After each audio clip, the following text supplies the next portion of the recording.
نحمدہ و نصلی علی رسولہ الکریم۔ عزیزان محترم، میں Muhammad Aslam Dodi, chairman liberal party Pakistan آپ سے مخاطب ہوں، اور آپ دیکھ رہے ہیں liberal party Pakistan YouTube channel.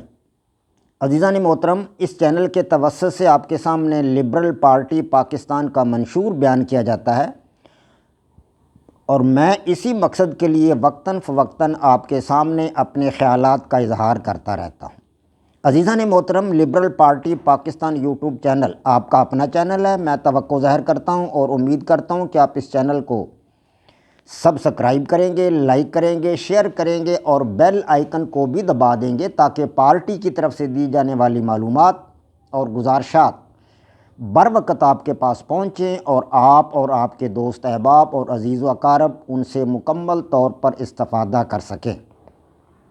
عزیزان محترم، آج جس موضوع پر آپ کے سامنے گفتگو کروں گا، اظہار خیال کروں گا، وہ ہے قرآن پاک کی تفسیر کا سلسلہ فہم قرآن۔ آپ کو پتہ ہے کہ میں اس سلسلہ میں اعوذ باللہ من الشیطان الرجیم اس کی تفسیر کر رہا ہوں، اور اس میں لفظ اللہ کی تفسیر، تشریح اور تحقیق آپ کے سامنے رکھ رہا ہوں۔ آج بھی لفظ اللہ عز و جل کے حوالہ سے میں آپ کو اس بات سے آگاہ کروں گا کہ قرآنی آیات کے حوالہ سے لفظ اللہ عز و جل کی تعریف، توصیف، تحقیق جو ہے وہ کس طرح قرآن پاک نے بیان کی ہے۔ تو آج آسمانوں اور زمین کی بادشاہت کے حوالہ سے قرآن پاک نے جن آیات کو بیان کیا ہے وہ آپ کے سامنے رکھوں گا، اور اس سے پھر آگے چلوں گا۔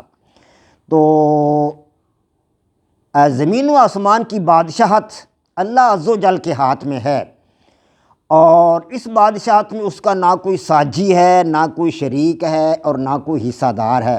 وہ اکیلا ہی کائنات کے اس سارے نظام کو پیدا کرنے والا ہے اور چلانے والا ہے۔ کائنات کی ہر شے پر اسی کا حکم غالب ہے۔ اب قرآن پاک نے اس کو کس طرح بیان فرمایا ہے، چند آیات اس حوالہ سے آپ کے سامنے گوش گزار کرتا ہوں۔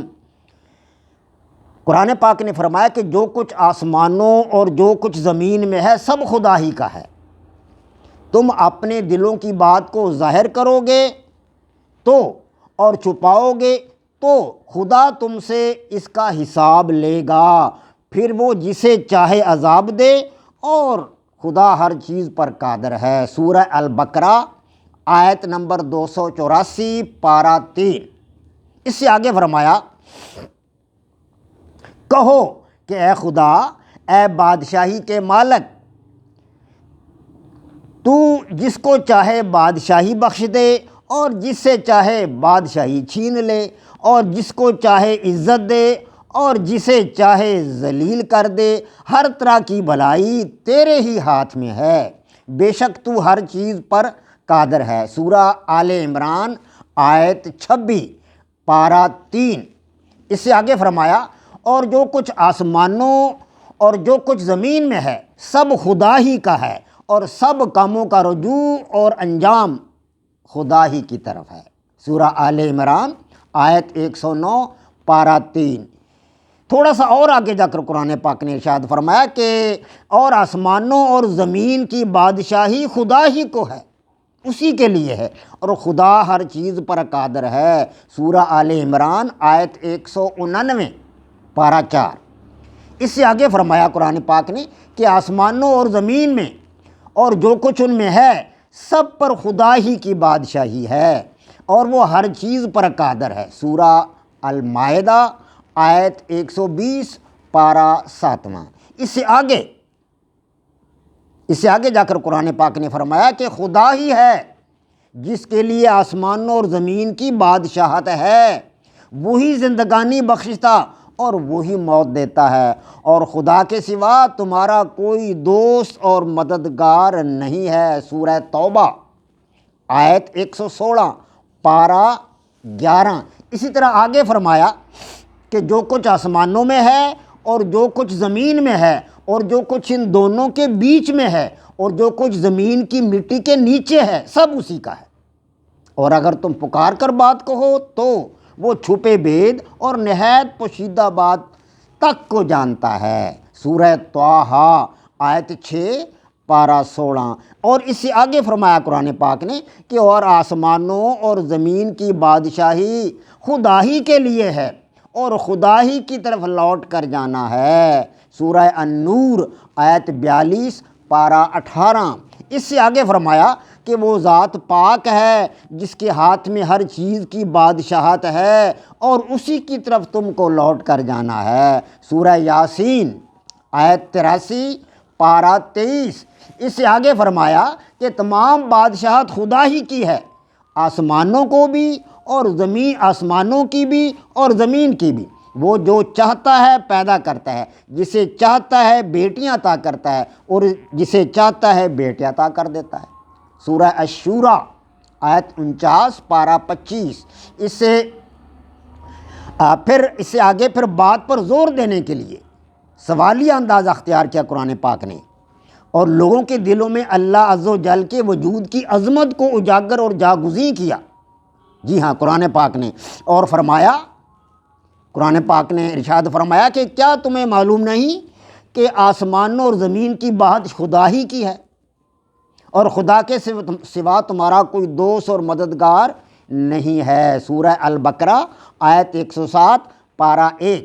اس سے آگے فرمایا کہ کیا تم کو معلوم نہیں، سوالیہ انداز اختیار کرتے قرآن پاک فرما رہا ہے اب کہ کیا تم کو معلوم نہیں کہ آسمانوں اور زمین میں خدا ہی کی سلطنت ہے اور جس کو چاہے عذاب کرے اور جسے چاہے بخش دے اور خدا ہر چیز پر قادر ہے۔ المائدہ آیت 40 پارہ 6۔ اس سے آگے فرمایا قرآن پاک نے، اس سے آگے جا کر فرمایا کہ ان سے پوچھو کہ آسمانوں اور زمین میں جو کچھ ہے کس کا ہے۔ سوالیہ انداز اختیار کرتے ہوئے قرآن پاک فرما رہا ہے کہ ان سے پوچھو کہ آسمانوں اور زمین میں جو کچھ ہے وہ کس کا ہے، کہہ دو خدا کا ہے۔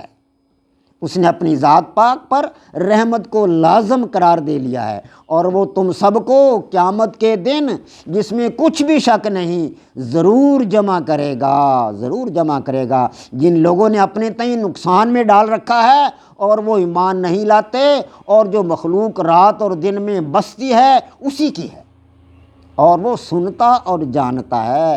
سورہ الانعام آیت 12-13 پارہ 7۔ اس سے آگے جا کر فرمایا قرآن پاک نے کہ کیا انہوں نے آسمانوں اور زمین کی بادشاہت میں اور جو چیزیں خدا نے پیدا کی ہیں ان پر نظر نہیں کی۔ سوالیہ انداز اختیار کیا قرآن پاک نے کہ ان پر نظر نہیں کی اور اس بات پر خیال نہیں کیا کہ عجب نہیں ان کی موت کا وقت نزدیک پہنچ گیا ہو تو اس کے بعد وہ اور کس بات پر ایمان لائیں گے، پھر وہ کس بات پر ایمان لائیں گے۔ قرآن پاک فرما رہا ہے سوالیہ انداز اختیار کرتے۔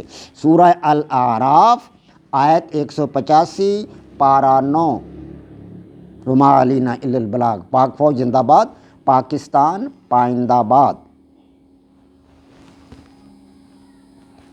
عزیزان محترم، آج جو کچھ میں نے آپ کے سامنے بیان کیا یہ قرآن پاک کی تفسیر کے سلسلہ میں ایپیسوڈ نمبر 8 تھا اور ایپیسوڈ نمبر 8 میں لفظ اللہ کی تعریف و تفسیر اور تحقیق میں اس کا پارٹ بھی 8 تھا، 8واں پارٹ تھا اور یہ ایپیسوڈ بھی 8 ہے قرآن پاک کی تفسیر میں فہم قرآن کے سلسلہ میں۔